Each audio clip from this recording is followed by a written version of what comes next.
patriarcales, opresores, feminicidas, acosadores, impunes, para que no... Se ha venido diciendo que esto es una conjura comunista.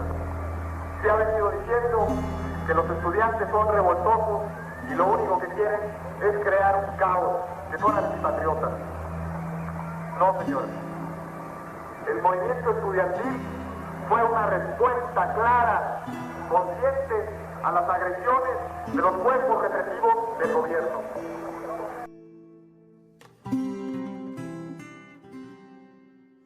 El día de hoy nos encontramos con Andela, Ana Karen y, por supuesto, con su servidora María.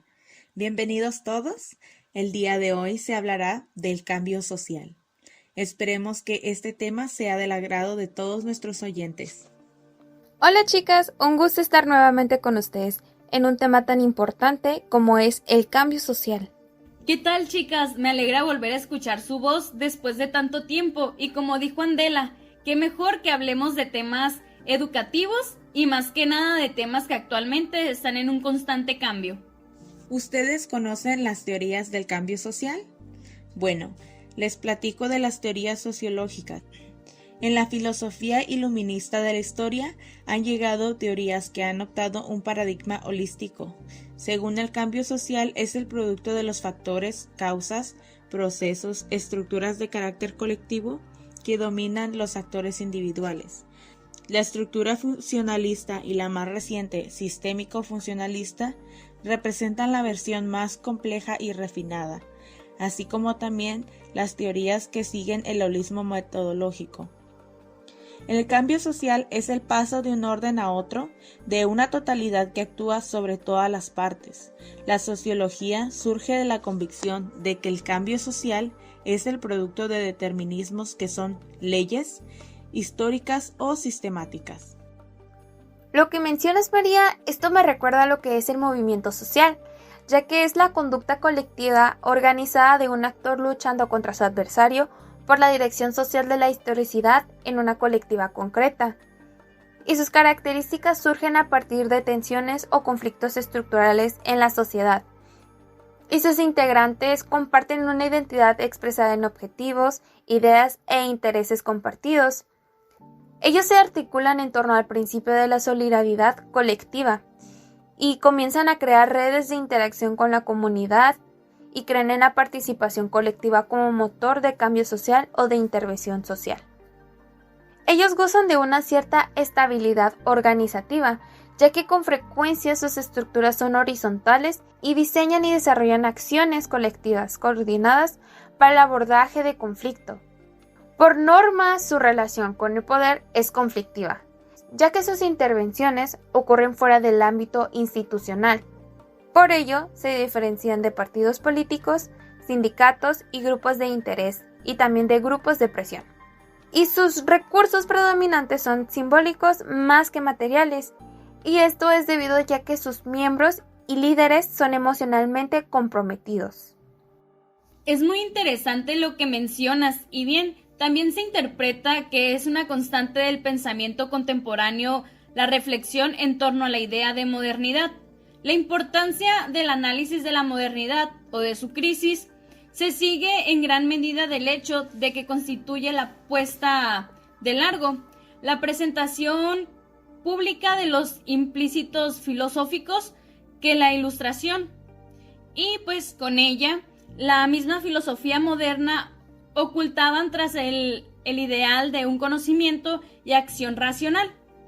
El desencantamiento del mundo trasladado del discurso filosófico del punto de gravedad de la teoría del conocimiento y la filosofía de la conciencia a los problemas de una teoría de la cultura y de la historia. Lo moderno es visto como un problema que convoca a todas las instancias intelectuales y genera una literatura específica hasta nuestros días.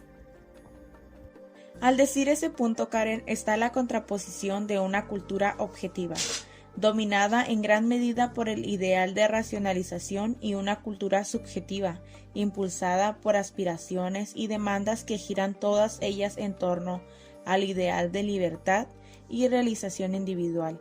Anuncia ya en los albores del siglo XX la deriva de las revisiones y crisis antes mencionadas. Cabría reducir estas tensiones a una sola, la que se da entre el ideal de igualdad y el deseo de diferenciarse. Como es notorio, de esta tensión se alimentan las continuas transformaciones operadas en los últimos siglos en las sociedades occidentales. Esto que mencionan me hace ruido y me recuerda que si consideramos que todos los contribuyentes son como clientes, porque el gobierno ha prestado un servicio para crear dicha protección. Y la guerra, el aparato del Estado, los impuestos y los préstamos aumentaron a un ritmo acelerado. Recordemos que la guerra elimina y neutraliza a los rivales fuera del territorio. La tendencia a monopolizar el uso de la violencia hace que el ofrecimiento de protección de un gobierno.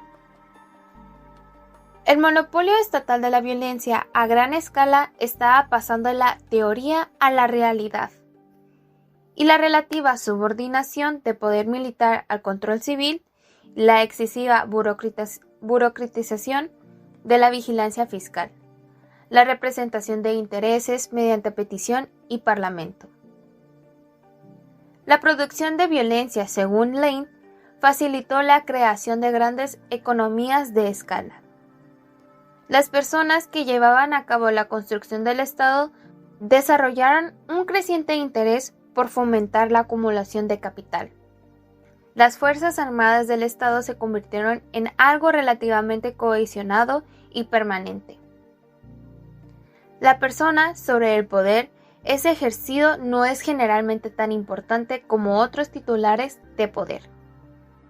La modernidad se apoya fundamentalmente en dos ideas, la libertad y la igualdad. De igual manera, la división del trabajo social. El desarrollo significa cambio y para eso Comte decía que el progreso es orden, no revolución, sino evolución armoniosa del orden social. La lectura que estuvimos viendo a través del semestre nos dice que los filósofos han interpretado el mundo de diversas maneras. Lo que hay que hacer es transformarlo. La modernidad se afianzaba en Europa y Norteamérica como nuevo orden social. Oigan, chicas, pero también está el tema de la agencia como motor de cambio.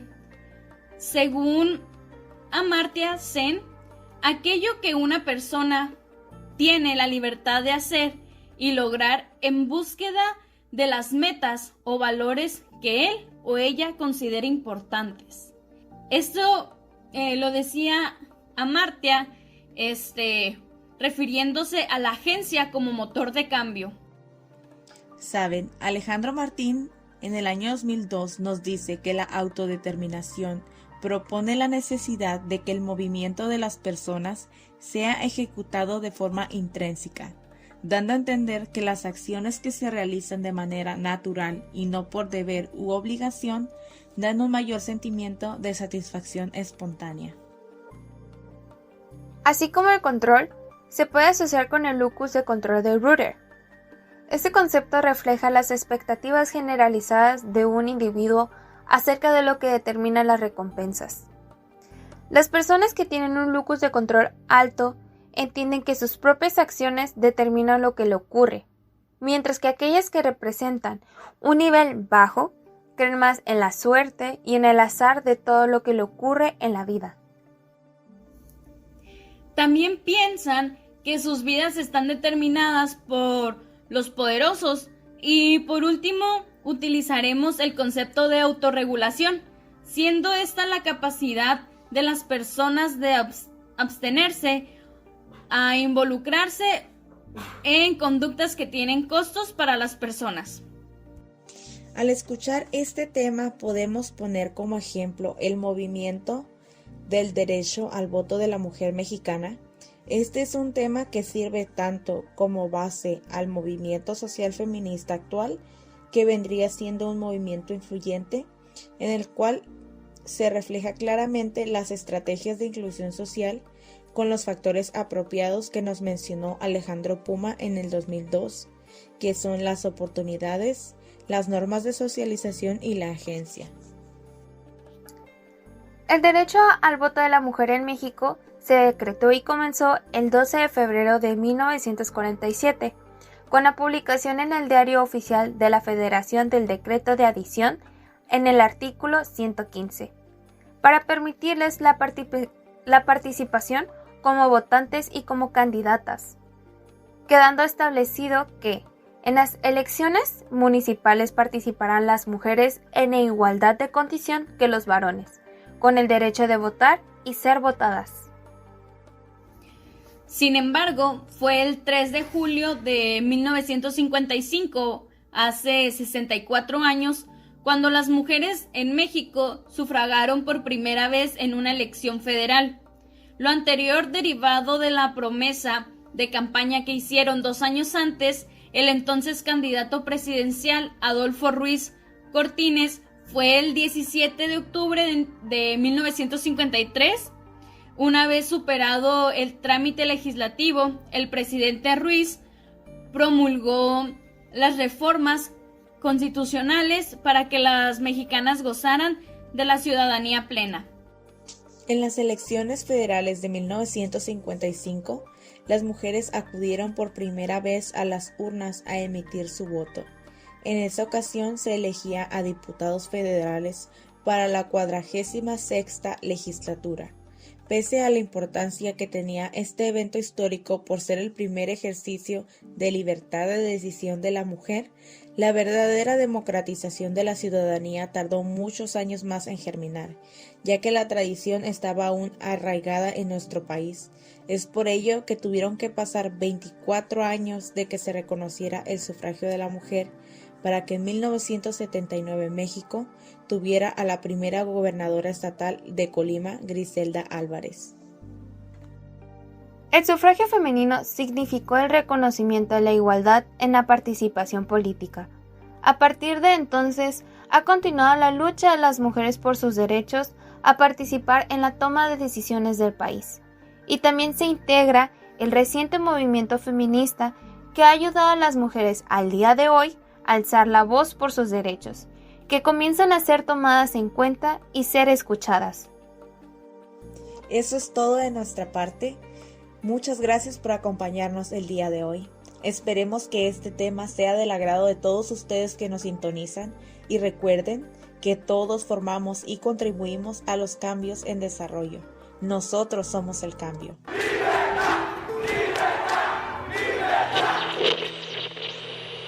Se abortan sistemas patriarcales, opresores, feminicidas, acosadores, impunes, para que no... Se ha venido diciendo que esto es una conjura comunista. Se ha venido diciendo que los estudiantes son revoltosos y lo único que quieren es crear un caos, que son antipatriotas. No, señores. El movimiento estudiantil fue una respuesta clara, consciente a las agresiones de los cuerpos represivos del gobierno.